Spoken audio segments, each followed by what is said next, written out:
कि ठाकुर जी ने गिरिराज जी क्यों धारण करे। बोले एक बार श्री ठाकुर जी श्री राधा रानी से मिलने गए बरसाना, पर बरसाना जाने के बाद भी उनको श्री जी के दर्शन सुलभ नहीं हुए।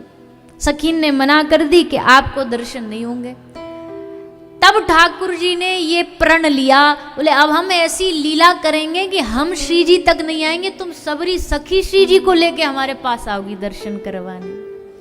तो वो श्री जी के दर्शन हमको हो, इसलिए श्री ठाकुर जी ने गोवर्धन नाथ श्री गिरिराज जी उठाए। ऐसा गोवर्धन महिमामृत में लिखा हुआ है कि श्री राधा रानी के दर्शन के हेतु ठाकुर जी ने गिरिराज उठाए।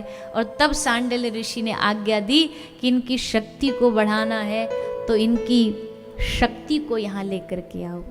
सो महाराज एक बढ़िया लंबा चौड़ा रत्न जड़ित सिंहासन लगाया गया ठाकुर जी के एकदम सन्मुख सामने।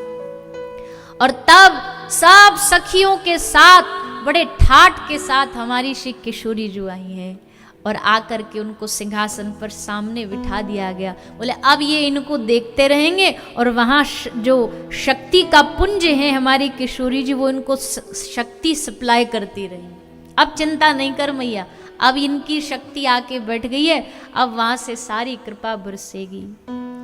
और बात तो यही है कि ठाकुर जी में हमारे ब्रज में गाते हैं कि सुगढ़ भयो बिहारी याई छाते।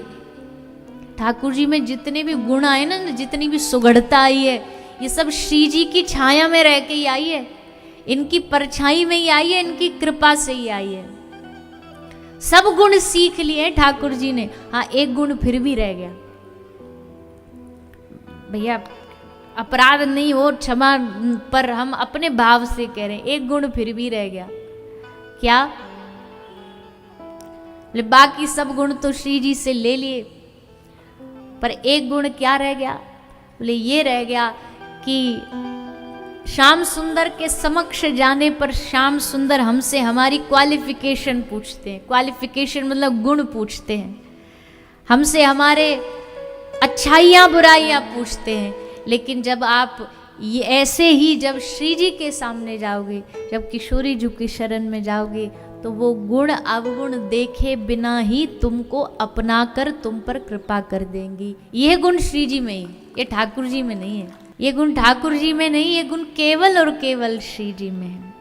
उनको कुछ नहीं चाहिए, बस इतना ही चाहिए कि उनकी शरण में जाकर के कोई चरणों में बैठ के समर्पण भाव से बस इतना कहे कि हाँ जो हुआ सो हुआ, जो पाप बन रहे हैं सो बन रहे हैं, पर हे श्री किशोरी जी हम आपके हैं, उन पापों के साथ हमको स्वीकार करो। अब बताओ गंगा जी में स्नान करने जाओगे तो गंगा जी ये थोड़ी कहेंगी पहले नहा के आओ फिर हम में आओ तब मैं तुमको शुद्ध करूंगी। ऐसी शर्त तो गंगा नहीं रखती ना। गंगा तो तुम कितने भी मैले कुचैले हो तुम आ जाओ, गंगा का काम है तुमको शुद्ध करना, पवित्र करना।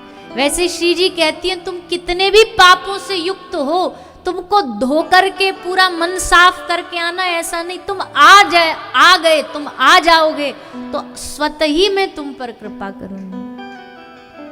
इसलिए श्री किशोरी जी से हम प्रार्थना करें। ब्रज का एक बड़ा प्यारा भाव है। पूज्यपाद गोलोकवासी श्री श्री कृपालु जी महाराज का ये लिखा हुआ भाव है, पर ब्रज में सब गाते हैं। हम श्री जी से भी प्रार्थना करें, हे स्वामी जी हम पर कृपा करिए।